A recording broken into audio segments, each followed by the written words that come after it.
জীবনে অনেক কিছু হারালাম, তার মধ্যে সবচেয়ে পছন্দের মানুষ ছিলে তুমি।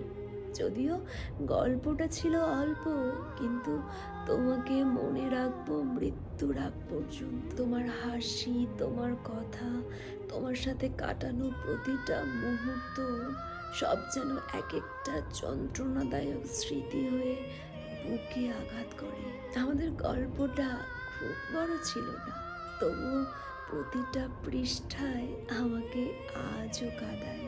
আলো আঁধারের মাঝে একটা সম্পর্ক ছিল, যেখানে তুমি ছিলে আলো, আমি ছিলাম ছায়া। আজ তুমি নেই, তবুও প্রতিদিন তোমায় খুঁজি। হাজারো ব্যস্ততার মাঝে মনে পড়ে যায় আমাদের ছোটখাটো কথা। বিশ্বাস করো, এই হৃদয়টা আর কারো জন্য জীবিত হবে না, কারণ সত্যিকারের ভালোবেসেছিলাম তোমায়।